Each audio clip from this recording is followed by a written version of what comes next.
untuk pompa yang sentrifugal. Nah, pada aliran itu merupakan rumus Q1 per Q2 sama dengan N1 N2. Nah, untuk contoh dapat kita lihat sebagai berikut. Nah, untuk yang kedua ada head, nah di mana yaitu H1 per H2 sama dengan N1 kuadrat per N2 kuadrat. Nah, untuk yang ketiga ada kilowatts, di mana KW1 per kilowatt 2 sama dengan N1 pangkat 3 dibagikan dengan N2 pangkat 3.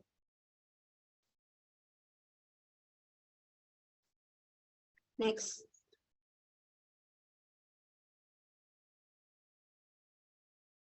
Nah, berikutnya adalah strategi kontrol aliran.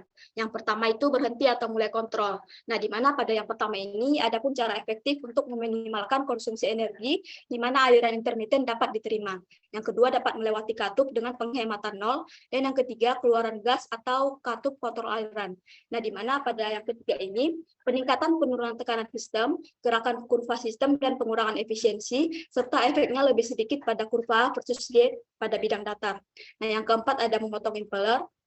Next. Yang kelima, membeli pompa baru, dan yang keenam, penggerakan kecepatan variabel. Nah, di mana untuk yang bagian ini merupakan yang paling efisiensi, dikarenakan dayanya bervariasi sebagai kuadratik kecepatan, laju aliran berbeda tanpa mempengaruhi efisiensi. Next.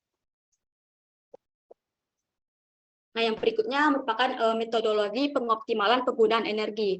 Yang pertama, mengukur dan menentukan konsumsi. Nah, di sini kita dapat membandingkan bagaimana norma yang diterima secara global.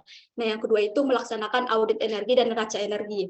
Nah, di mana berdasarkan audit energi, ada 5 indikator yang ditentukan dalam sistem pasokan. Yang pertama ada kelebihan yang dipasok, energi jaringan efisiensi, energi yang hilang melalui gesekan, energi bocor, dan kecepatan standar. Dan yang ketiga, periksa ketersediaan proses yang lebih hemat energi dan peralatan dengan efisiensi yang lebih tinggi. Nah, di sini kita dapat menerapkan teknologi baru yang menghasilkan pengurangan energi dan konsumsi bahan baku. Yang keempat, ada mengurangi waktu siklus dengan menghilangkan aktivitas yang tidak mendapatkan value atau nilai. Next. Kemudian yang kelima, mengidentifikasi area kerugian dan merencanakan metode untuk mengurangi kerugian. Yang keenam, memanfaatkan kembali limbah dan memanfaatkan aliran limbah.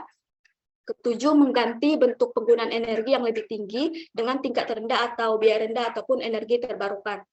Dan yang kedelapan, dapat meminimalkan kerugian transmisi. Dan yang sembilan, mengukur dan mengontrol. Next. Nah, di sini ada 11 bidang optimasi energi dalam CPI atau inisiatif kebijakan iklim. Nah, yang pertama itu untuk penggunaan boiler dan uap. Nah, di mana untuk berbahan bakar padat, yang pertama itu kita dapat mengubah boiler berbahan bakar stoker menjadi FBC. Nah, di mana FBC ini merupakan pembakaran untuk membakar bahan bakar padat. Kemudian mengoptimalkan kelebihan udara, menyediakan pemantauan berkelanjutan dengan penyesuaian optimasi trim oksigen di boiler besar dan pemeriksaan berkala di boiler yang lebih kecil.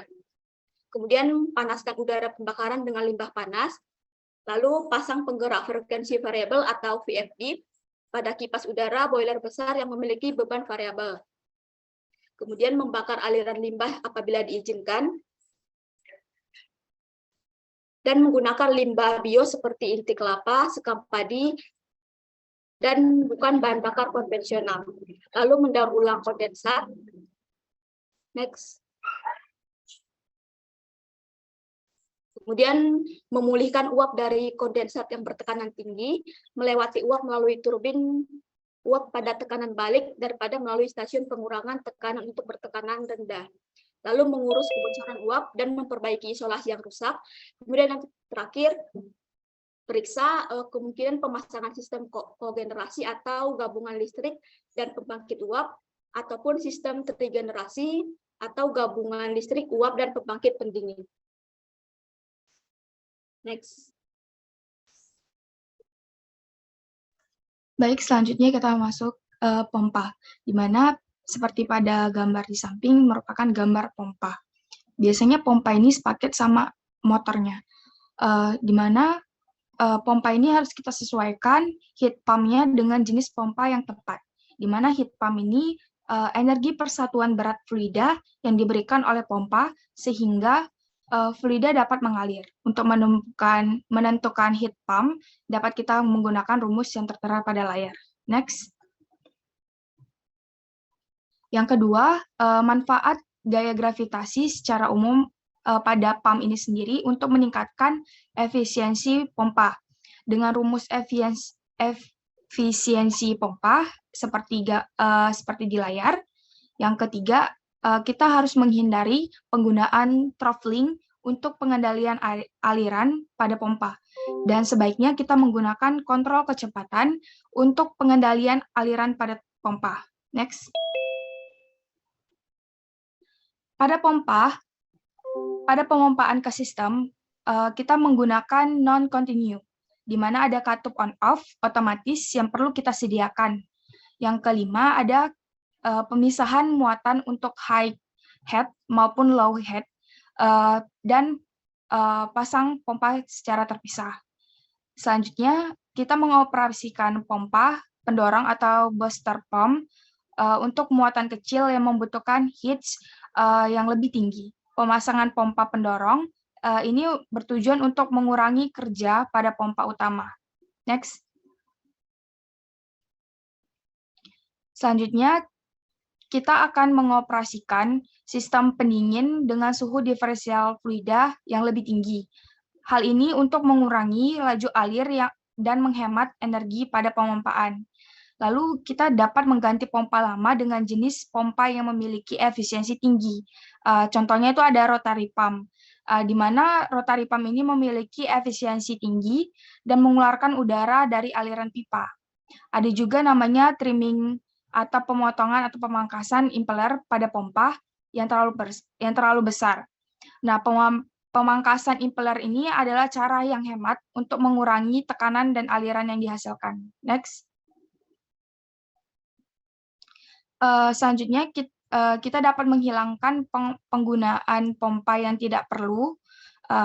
Kontrol sistem dapat diterapkan untuk mematikan pompa yang tidak digunakan. Kita juga dapat melapisi saluran hidrolik pompa dengan resin yang memiliki permukaan yang lebih baik untuk mengurangi gesekan internal dan meningkatkan efisiensi pada pompa. Next. Yang ketiga ada menara pendingin atau cooling tower, di mana seperti pada gambar di samping kanan, cooling tower merupakan suatu sistem refrigerasi yang melepaskan kalor ke udara. Nah, cooling tower ini bekerja dengan cara mengontakkan air dengan udara dan menguapkan sebagian air tersebut, di mana ada dia range. Range ini merupakan perbedaan tingkat suhu air masuk dengan tingkat suhu air keluar. Sedangkan ada approach, itu merupakan perbedaan antara temperatur air keluar dengan temperatur bola basah atau wet bulb. Next.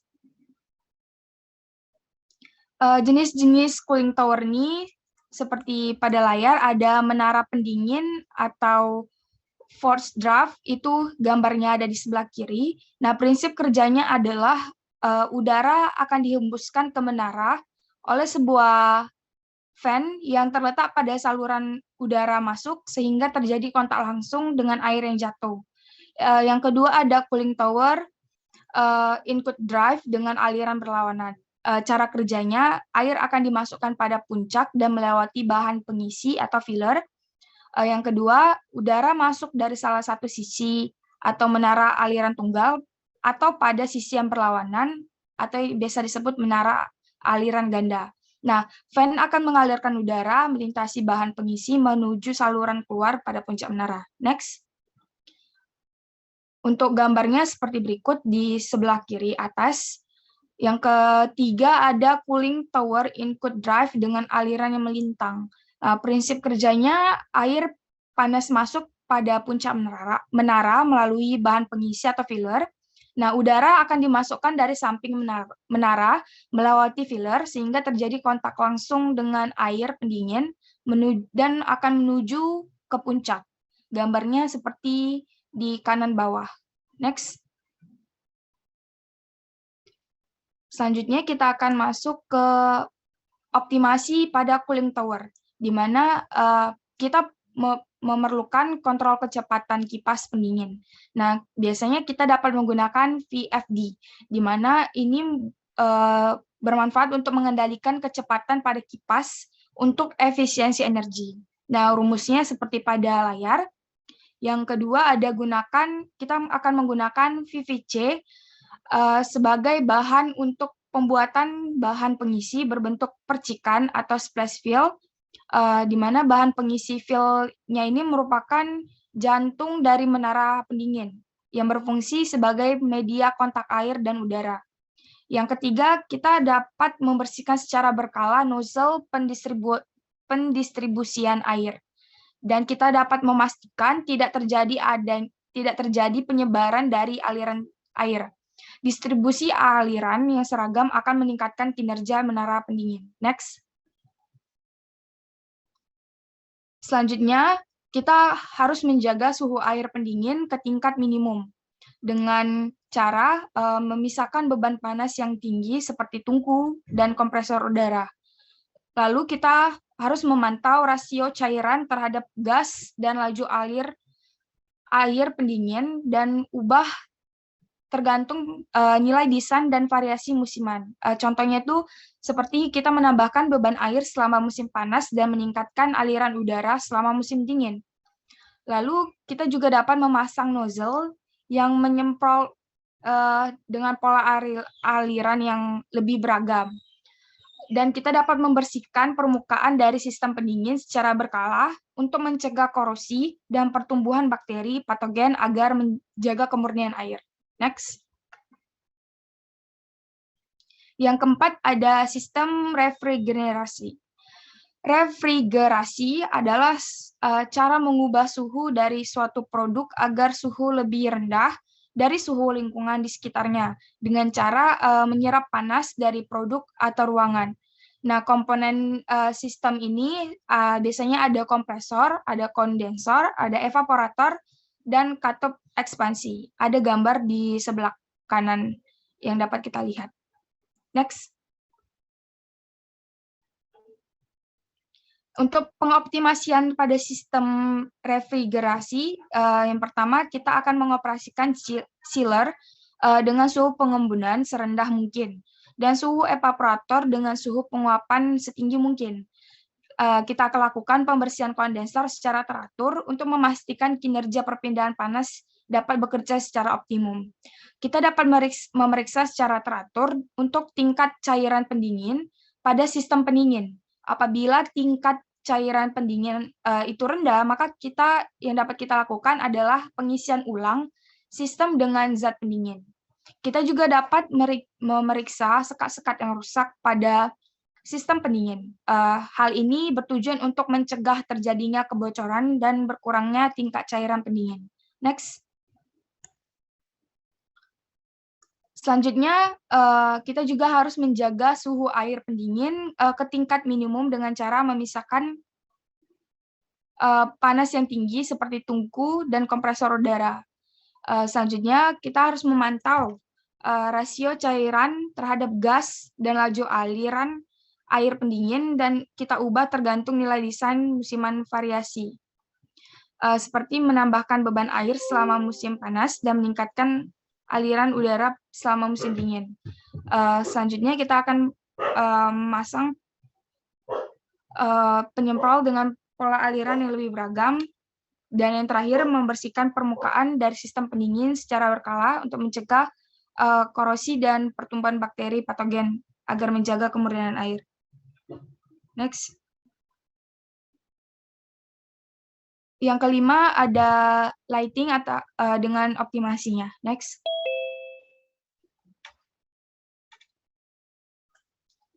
Di mana optimasinya yang akan kita lakukan menentukan daya pencahayaan yang diperbolehkan pada suatu kawasan dengan cara mengalihkan luas ruang yang membutuhkan pencahayaan dengan satuan watt per meter kuadrat yang diperbolehkan dari tabel kepadatan cahaya. Di mana selanjutnya kita akan memanfaatkan cahaya pada siang hari dengan menyediakan skylight untuk mengurangi pemakaian daya lampu. pemanfaatan sistem task lighting itu sangat disarankan. Selanjutnya, cat dinding dan langit-langit dengan berwarna cerah. Lalu kita sesuaikan agar ketinggian pemasangan lampu itu lebih rendah. Dan pengontrolan cahaya dengan timer atau pengatur waktu, sel foto, dan saklar utama. Next. Yang keenam ada kipas dan blower. Seperti pada gambar di sini, dapat kita lihat alatnya. Next. Untuk optimasinya, kita dapat memilih kipas dengan aerofill fan blades, dan kita akan dapat mengganti kipas lama yang tidak efisien dengan kipas atau blower modern dengan sistem tinggi. Yang kedua, kita dapat mendesain atau memastikan desain kipas atau blower sesuai dengan kondisi pengoperasian pada industri.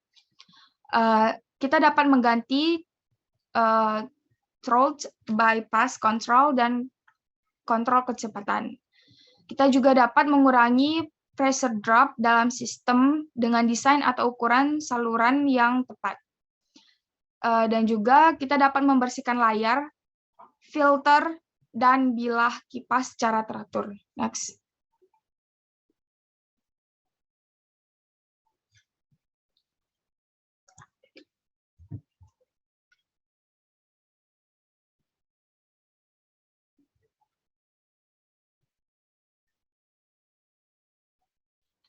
Baik, selanjutnya ada motor. Nah, yang pertama itu ukuran motor harus benar untuk efisiensi optimal, di mana dengan ukuran yang tepat itu harus ditentukan apa saja datanya, yaitu misalnya beban pada motor, efisiensi pengoperasian motor pada titik beban, kemudian kecepatan beban penuh motor, kemudian ada kecepatan beban penuh pada motor pengganti. Kemudian menggunakan motor hemat energi untuk beban operasi terus-menerus. Seimbangkan beban 3 fasa. Tegangan yang tidak seimbang dapat menurunkan efisiensi motor sebesar 3-5%. Nah, pada seimbangkan beban 3 fasa di sini, maksudnya pada sistem tenaga listrik 3 fasa, idealnya itu daya listrik yang dibangkitkan, disalurkan, dan diserap oleh beban semuanya itu seimbang, dan juga pada tegangan yang seimbang, itu jumlah daya yang diberikan oleh suatu generator 3 fase atau daya yang diserap oleh beban 3 fase itu diperoleh dengan menjumlahkan daya dari tiap-tiap fasenya. Jadi pada sistem yang seimbang, daya total tersebut sama dengan 3 kali daya fase, karena daya pada tiap-tiap fasenya sama. Sifat terpenting dari pembebanan yang seimbang adalah jumlah pasor dan dari ketiga tegangan adalah sama dengan 0. Kemudian hubungkan motor yang tersisa di bawah beban kurang dari 40% terus-menerus dalam metode koneksi bintang.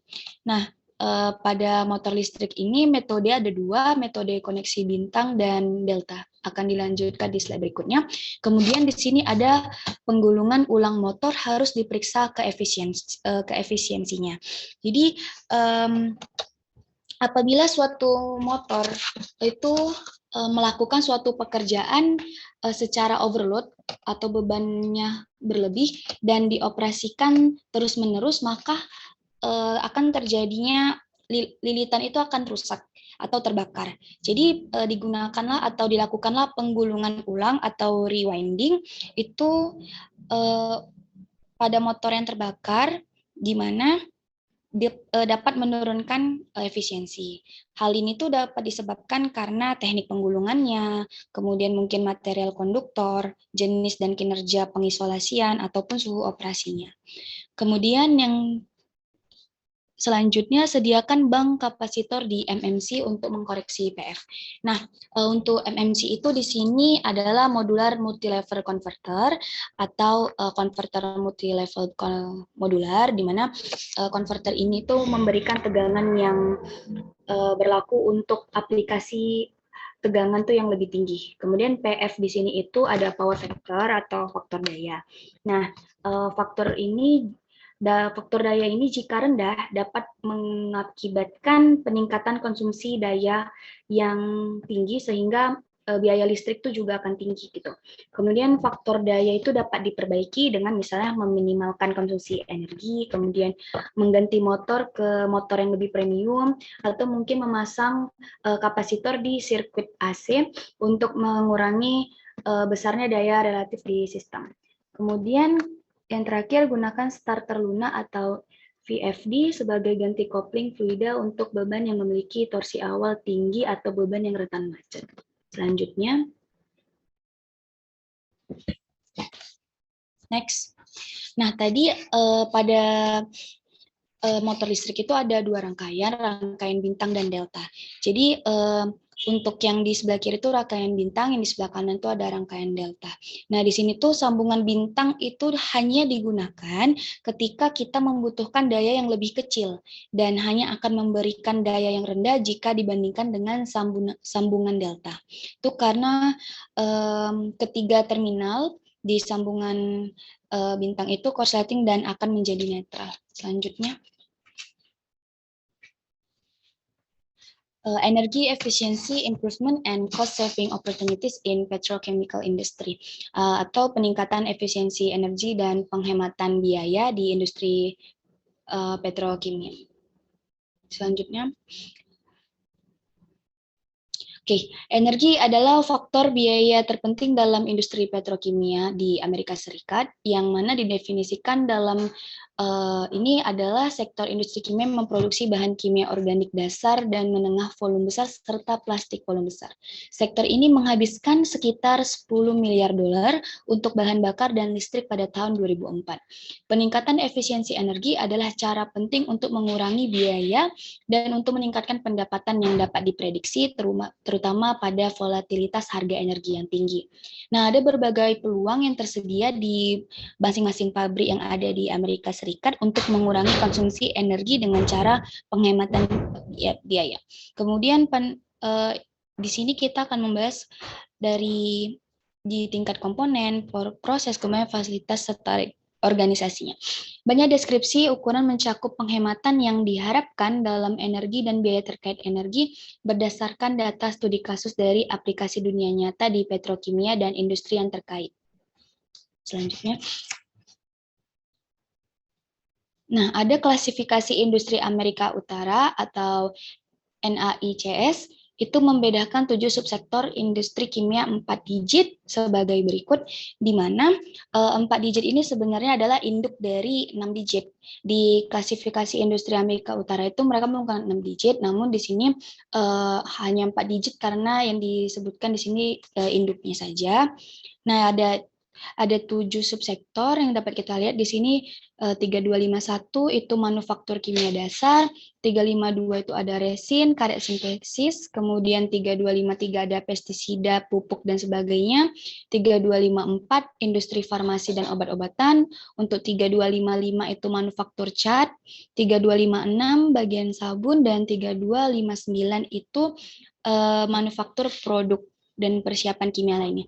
Jadi kode 4 digit ini tuh adalah induk dari kode yang 6 digit tadi, dan dapat digunakan itu fungsinya adalah bisa untuk catatan pajak atau mungkin di tujuan bisnis. Selanjutnya.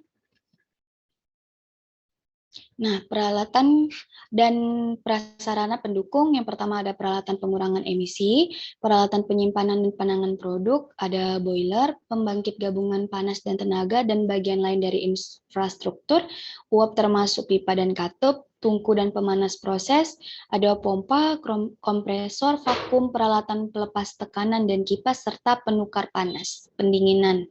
Kemudian lanjut.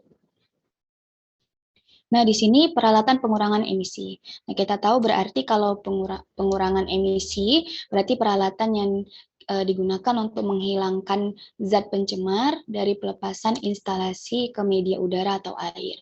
Kemudian peralatan penyimpanan dan penanganan produk.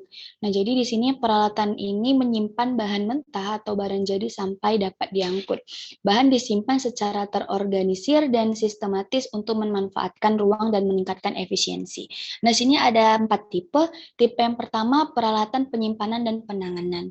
Jadi di sini dia yang tipe paling sederhana sehingga sering dirancang itu dia memanfaatkan vertikal di mana agar gudang itu lebih dapat menyimpan lebih banyak produk. Kemudian yang kedua tipe 2 peralatan penanganan material massal. Nah, di sini tipe 2 ini adalah tempat penyimpanan, pengangkutan dan pengendalian bahan dalam bentuk bulk gitu. Nah, jadi jika materialnya mungkin dalam jumlah yang besar, kita bisa contohnya menggunakan silo dalam penyimpanan biji-bijian. Kemudian tipe 3, truk industri. Karena disebutkan truk berarti adalah mungkin lebih ke transportasinya gitu. Jadi tipe 3 ini lebih ke kendaraan atau alat yang memindahkan material. Kemudian tipe 4 sistem rekayasa. Jadi untuk di tipe 4 ini kategori peralatan yang paling rumit dan paling mahal karena seringkali menggabungkan elemen dan kategori lain ke dalam sistemnya. Kemudian ada boiler, pembangkit gabungan panas dan tenaga atau CHP, dan bagian lain dari infrastruktur uap termasuk pipa dan katup. Jadi boiler ini alat konversi energi yang mengubah air menjadi uap. Oke, selanjutnya. Nah, di sini ada tabel di mana berapa sih energi yang digunakan di industri kimia pada kategori bahan bakar dan bahan baku. Nah, pada tahun 2002, untuk energi yang digunakan pada bahan bakar itu dengan total 3.721 triliun BTU atau British Thermal Unit. Kemudian untuk energi yang digunakan pada bahan baku itu sekitar 2.743 triliun BTU. Selanjutnya, pada energi yang digunakan oleh subsektor dapat kita lihat di sini pada tabel berikut. Selanjutnya, nah penggunaan listrik pada industri kimia dan subsektor pada tahun 2002 juga. Nah sini energi yang kita gunakan itu sama. Selanjutnya. Nah, perkiraan konsumsi energi final untuk bahan kimia utama terpilih pada tahun 2002. 2002 dapat dilihat pada tabel berikut. Nah, itu total sekitar 7,3 produksi billion LBS pada billion point. Kemudian lanjut. Nah, kemudian elemen utama dari program manajemen energi yang strategis.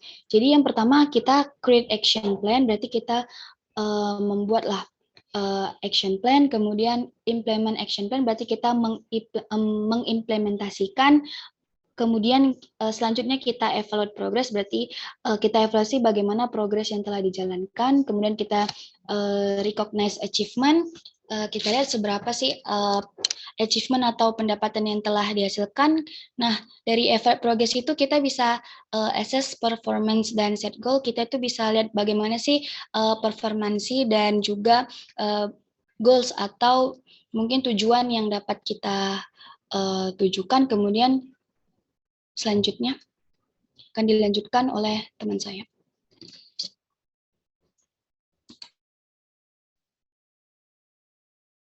Selanjutnya di sini dapat kita lihat bahwa di bawah ini adalah gambar skema sederhana dari sistem produksi dan distribusi uap. Kemudian di sini juga ada gambar boiler pasokan uap.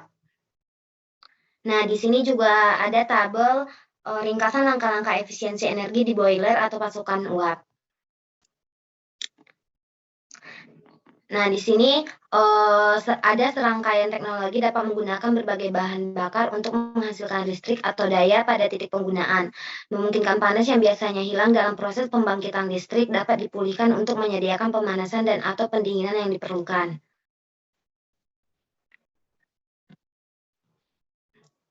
Nah, berikut selanjutnya steam inject gas turbines. Siklus turbin gas inject uap adalah modifikasi pengaturan siklus turbin gas sederhana, di mana bagian dari uap yang dihasilkan dalam pembangkit uap pemulihan panas atau HRSG disuntikan ke dalam ruang bakar untuk meningkatkan output daya efisiensi.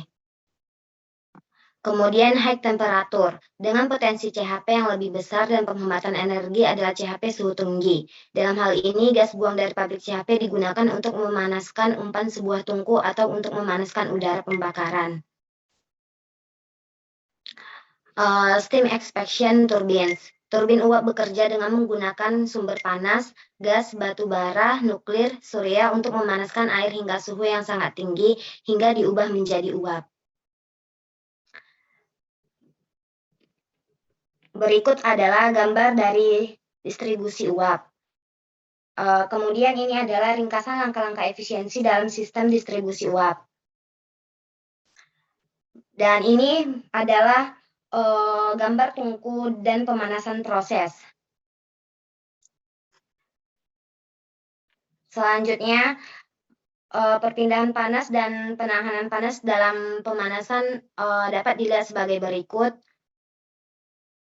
Kemudian heat transfer and heat containment in heaters. Mungkin ada beberapa cara untuk meningkatkan perpindahan panas seperti penggunaan jelaga boiler atau shot blowers. Shot blower adalah peralatan yang dirancang untuk menghilangkan slag atau abu dari dinding tungku dan bagian lainnya yang serupa, atau dinding-dinding boiler, wall tubes, super heaters, rich heater, economizer, dan air heater. Ketika boiler beroperasi tabung tungku berlapis keramik dapat meningkatkan perpindahan panas tabung proses logam. Sambil menstabilkan permukaan tabung proses, mereka dapat meningkatkan energi efisiensi dan meningkatkan throughput atau keduanya. Penahanan panas dapat ditingkatkan dengan banyak tindakan, termasuk mengurangi kehilangan panas dinding atau penghematan tipikal 2-5%, kontrol tekanan tungku 5-10%, pemeliharaan segel pintu dan tabung hingga 5%, mengurangi pendinginan bagian internal atau naik hingga 5%, dan mengurangi kehilangan panas radiasi hingga 5%. Flue gas heat recovery, panas dari gas buang tungku atau dari sumber lain juga dapat digunakan dalam limbah panas atau Queen's boiler untuk menghasilkan uap atau untuk mengalirkan panas ke alat proses lain yang membutuhkan panas. Memulihkan energi panas dalam bentuk uap dari pembakaran produk limbah harus dipertimbangkan dengan hati-hati. Karena aliran limbah yang digunakan, aliran akan memiliki variasi kontaminan dan konsentrasi komponen yang mempengaruhi beban pada boiler. Juga kontaminan mungkin menghasilkan gas asam yang menyebabkan masalah korosi pada boiler. Aspek-aspek ini harus mempertimbangkan akun dalam merancang boiler limbah panas. Kemudian lainnya ini kontrol, perawatan, dan pemanas listrik. Kehilangan energi juga dapat dikurangi melalui pengendalian proses yang lebih baik. Sistem kontrol yang ditingkatkan dapat membantu meningkatkan aspek-aspek seperti penanganan material, penyimpanan panas, dan turdan pabrik. Penghematan energi dari kontrol yang ditingkatkan sistem dapat berada dalam kisaran 2-10%. Selanjutnya, elektrik motor manajemen plan. Yang pertama, pembuatan program survei dan pelacakan motor. Yang kedua, pengembangan pedoman untuk keputusan perbaikan atau penggantian proaktif. Yang ketiga, persiapan kerusakan motor dengan membuat inventaris suku cadang. Yang keempat, pengembangan spesifikasi pembelian. Yang kelima, pengembangan spesifikasi perbaikan. Yang keenam, pengembangan dan implementasi program pemeliharaan prediktif dan preventif. Selanjutnya, strategi motor selection. Ada beberapa faktor penting ketika memilih motor, termasuk kecepatan motor daya, jenis penutup, peringkat suhu, tingkat efisiensi, dan sumber daya listrik. Saat memilih dan membeli motor, penting juga untuk mempertimbangkan biaya siklus hidup motor tersebut daripada hanya biaya pembelian dan pemasangan awal.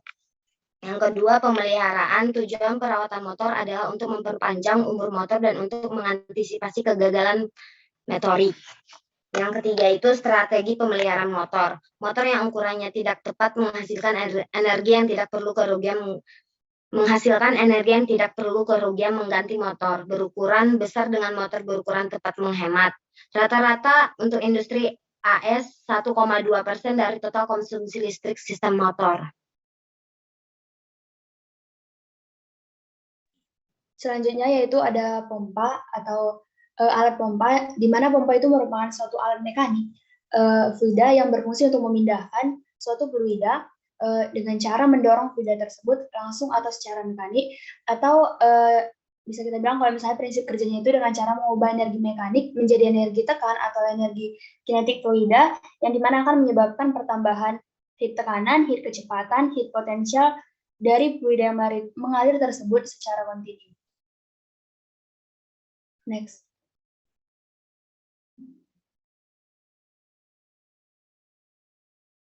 Nah, untuk manajemen energinya sendiri ada operasi dan pemeliharaan, di mana ini diperlukan agar kita dapat melihat bagaimana cara kerja di pompa dan juga agar tidak adanya korosi yang terjadi pada pompa tersebut ataupun zat-zat yang zat-zat yang terkontaminasi dengan fluida yang ada di dalam pompa. Lalu ada pemantauan atau untuk mengecek cara kerja dari pompa. Lalu ada untuk mengurangi kebutuhan jika tidak sesuai, misalnya untuk kecepatan sendiri, jika memang tidak memerlukan kecepatan yang tinggi, maka kita bisa menguranginya. Nah, untuk selanjutnya ada itu memilih untuk pompa yang lebih efisien. Lalu untuk ukuran pompa sendiri juga berpengaruh, di mana untuk fluida yang jumlahnya tidak terlalu besar, maka kita bisa menyesuaikan ukurannya. Lalu ada pemangkasan impeller, lalu ada kontrol, saja ada penggerak kecepatan yang disesuaikan, lalu ada menghindari katup perlambatan yang sudah dibahas juga sebelumnya, lalu ada mengganti sabuk penggerak, pengecoran presisi, penyegalan, membatasi kebocoran melalui pengurangan izin, serta pompa vakum kering.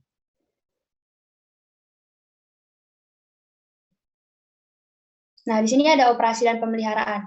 Nah, yang pertama itu ada operasional pompa yang harus dihindari, di mana saat pompa beroperasi dengan head yang tinggi. Saat pompa ini beroperasi dengan head yang tinggi, maka akan terjadi resirkulasi berlebihan dalam pompa atau juga overheating air, sehingga menyebabkan efisiensi rendah pada pompa tersebut dan juga operasi yang dilaksanakannya itu rendah. Lalu untuk operasi dengan head yang lebih rendah juga, itu juga memiliki menghasilkan efisiensi yang rendah juga, di mana akan terjadi reaksi radial pada pompanya sehingga akan menyebabkan pasokan itu tidak seimbang atau berlebihan pada porosnya.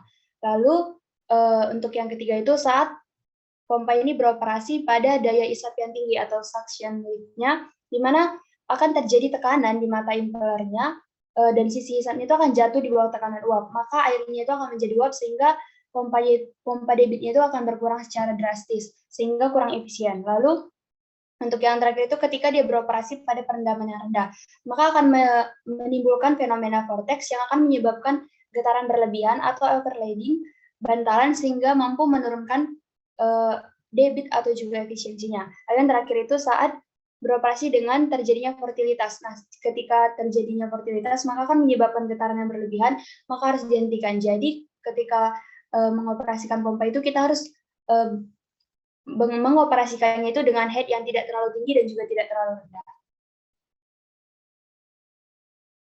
Nah, selanjutnya ada pemeliharaan pompa, di mana pemeliharaan ini kita gunakan untuk melihat alat yang kita gunakan ini apakah masih bekerja baik atau apakah ada zat-zat yang mungkin ada dalam pompa yang mampu menyebabkan korosi pada alat tersebut. Nah, ada pemeliharaannya itu biasa dilakukan dengan cara pembongkaran bagian pompa, bagian engine atau gensetnya, dan juga generatornya. Lalu ada penggantian atau perbaikan semua part yang rusak, karena akan mampu menghambat operasi yang terjadi dalam pompa. Lalu ada penyetelan kembali dan pengukuran semua bahan, lalu ada pengujian masing-masing bagian apakah masih bekerja dengan optimal atau tidak, lalu ada pengujian seluruh peralatan.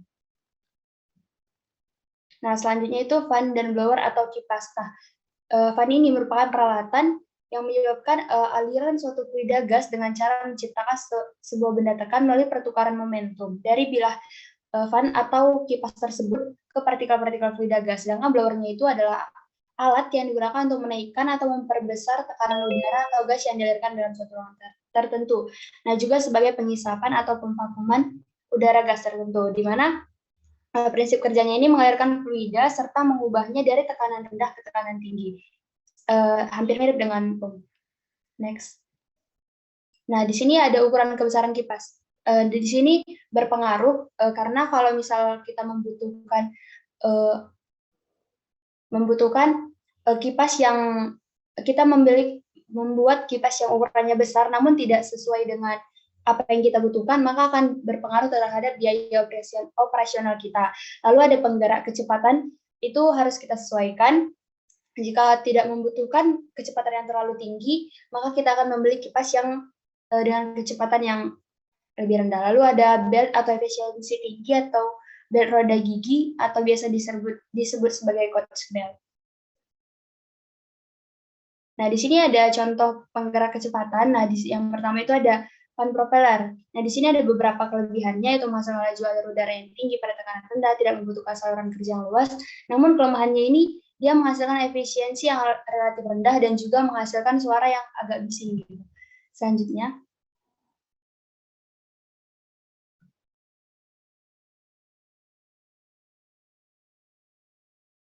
Next.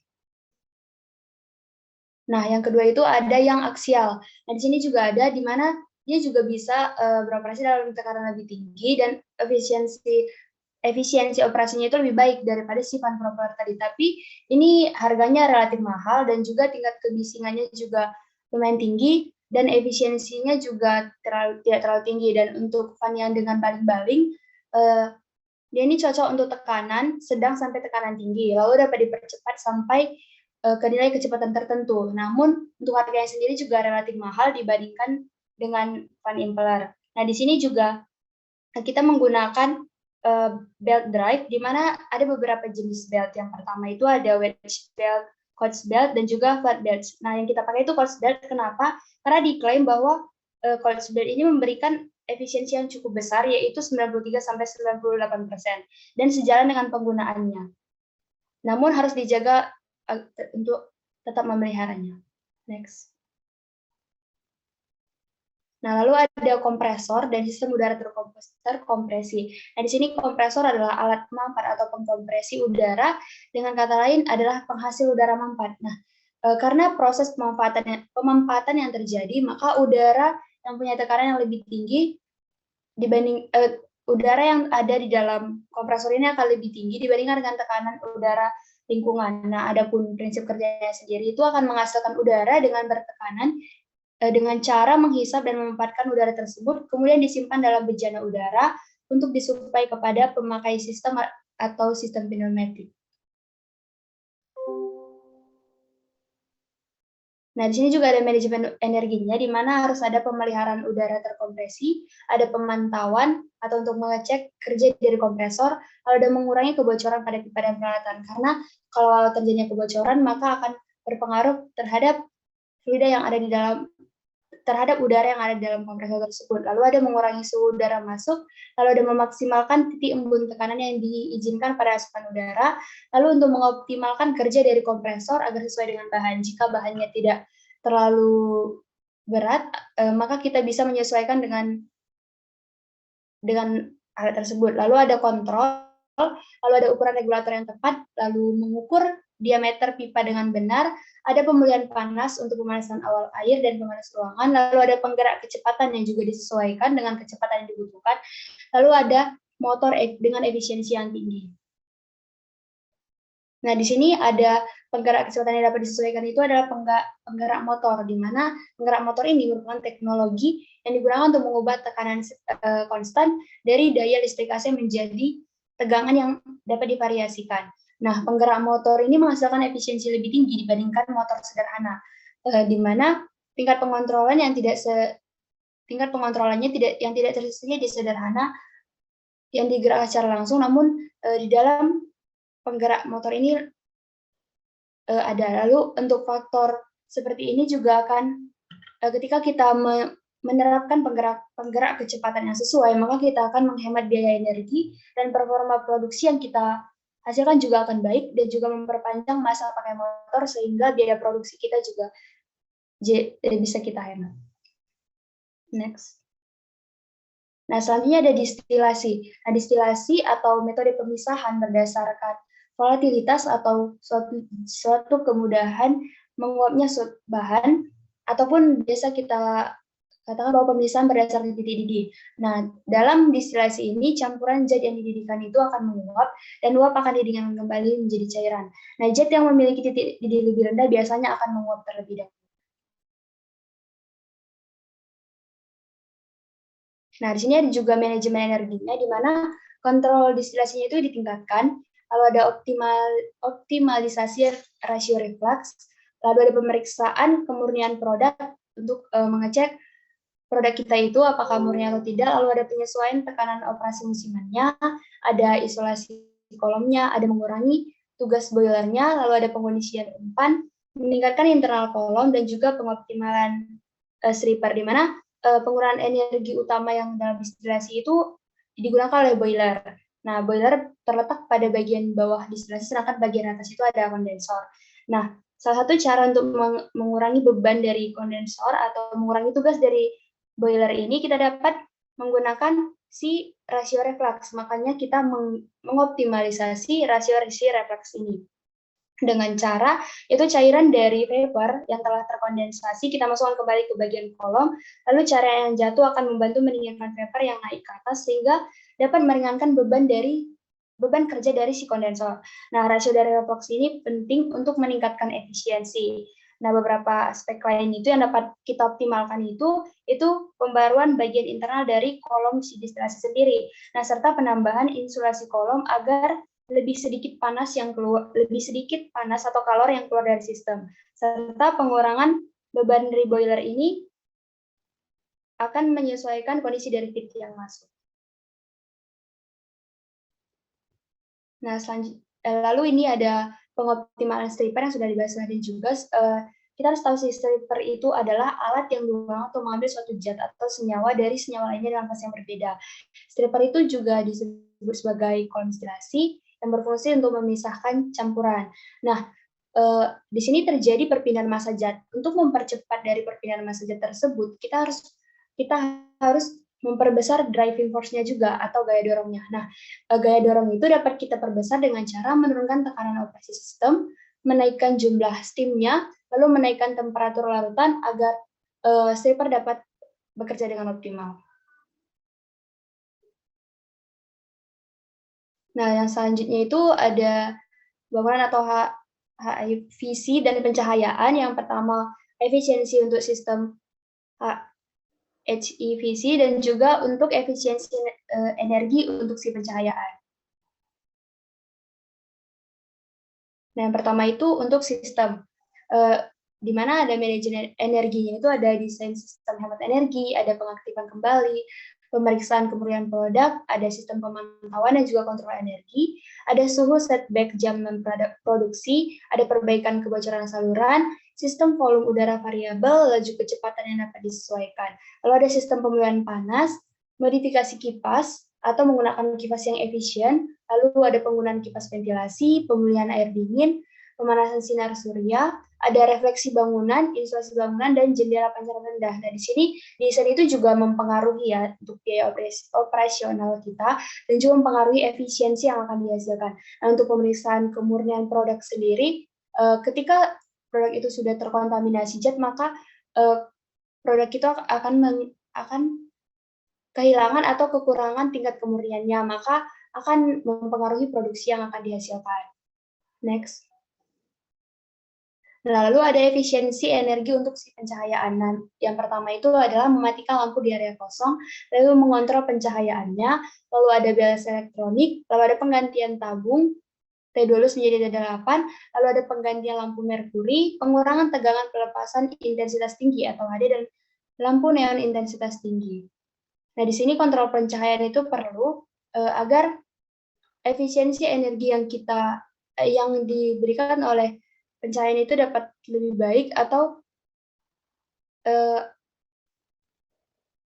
pencahayaannya itu tidak membuang-buang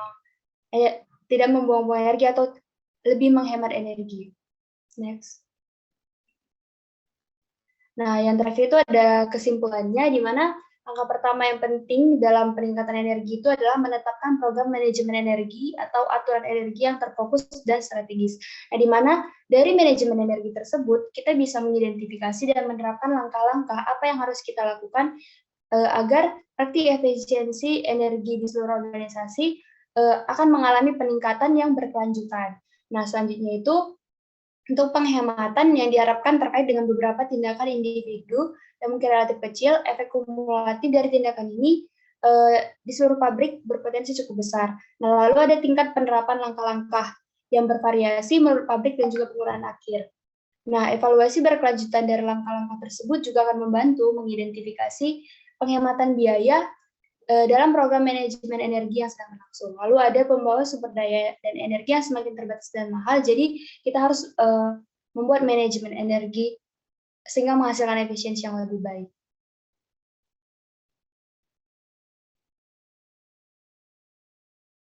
Nah, ada yang terakhir itu ada penggunaan bahan mentah, bahan pembantu dan juga bahan operasi, serta pembawa energi yang sangat efisien ditambah dengan penghindaran pemborosan kerugian adalah hal yang sangat penting. Nah, di mana analisis aliran energi dan material meningkatkan efisiensi penggunaan material dan energi. Nah, dari arahan UI 2008 atau arahan IPPC mensyaratkan analisis komprehensif dari semua aliran energi dan material sebagai bagian dari persetujuan instalasi industri baru dan juga modernisasi yang sudah ada. Yang kedua juga dengan memilih analisis energi dan aliran material atau sering disingkat dengan ENVA, berarti kita akan mengidentifikasi potensi penghematan biaya dalam produksi pabrik atau skala industri dan menetapkan efisiensi sumber daya dan energi yang lebih baik.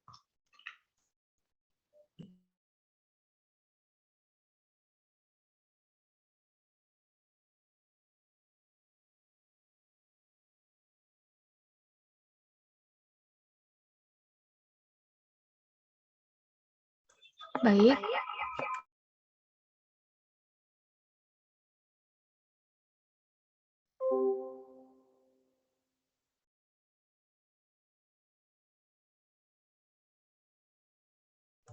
Baik, sekian dari kelompok kami. Lebih kurang kami mengucapkan mohon maaf dan terima kasih kepada Ibu.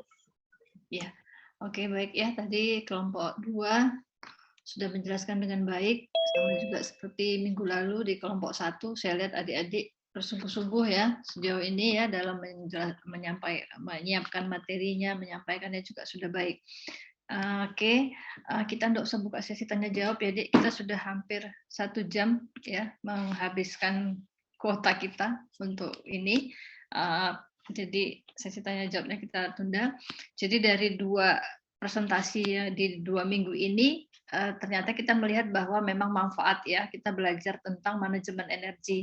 Sebelumnya di unit-unit operasi di pemisahan 1-2 kita kan lebih fokus ya, memang yang menjadi tugas pokok kita yaitu belajar tentang bagaimana neraca massa, neraca panasnya, bagaimana konversinya dan sebagainya dari unit-unit proses kita atau prinsip kerjanya. Dan di proses industri kimia ini diletakkan topik tentang manajemen energi dari unit-unit proses kita ya, karena sekarang isu ini merupakan isu yang penting. Jadi materi yang disampaikan itu juga menambah pengalaman adik-adik semua, menambah informasi adik-adik semua kalau nanti masuk ke dunia kerja. Saya lihat di situ manfaatnya.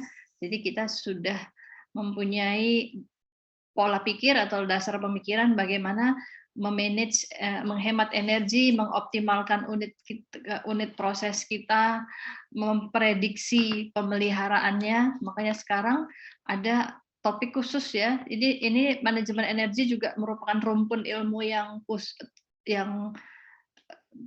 bukan baru ya, yang tersendiri yang cukup penting. Sama seperti tentang perawatan alat itu, kalau dulu kan kita penggantian alat yang rusak, sekarang sudah ada topik khusus lagi tentang prediktif. Tadi juga sudah ada disampaikan predictive maintenance, memprediksi apa yang perlu dipelihara. Jadi sebelum dia rusak sudah diprediksi kira-kira ini bagaimana, perawatannya bagaimana.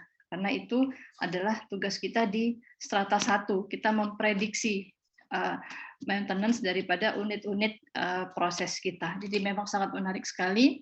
di dua kelompok ini disampaikan bagaimana memanage energi dari unit-unit proses kita, bagaimana optimalnya, bagaimana efisiennya. Di 6 kelompok berikutnya kita mulai mempelajari reaksi-reaksi atau deskripsinya, pertimbangan pemilihannya.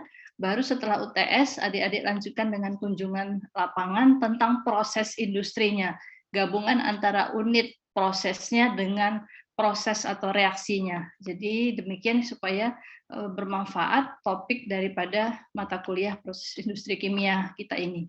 Jadi sudah bisa adik-adik mendapatkan gambaran yang komprehensif. Oke ya. Saya rasa itu salah satu kesimpulannya. Jadi tadi saya catat dari mulai boilernya, pompa, menara pendingin, unit distilasinya, HE dan sebagainya, kipas blower semua juga sudah disampaikan. Oke. Dan pendekatannya juga salah satunya menggunakan perhitungan efisiensi kita yang ada di unit operasi kita yang sebelumnya telah kita pelajari, itu juga bisa dijadikan masukan untuk manajemen energi ini. Oke ya adik-adik, Raffi semuanya.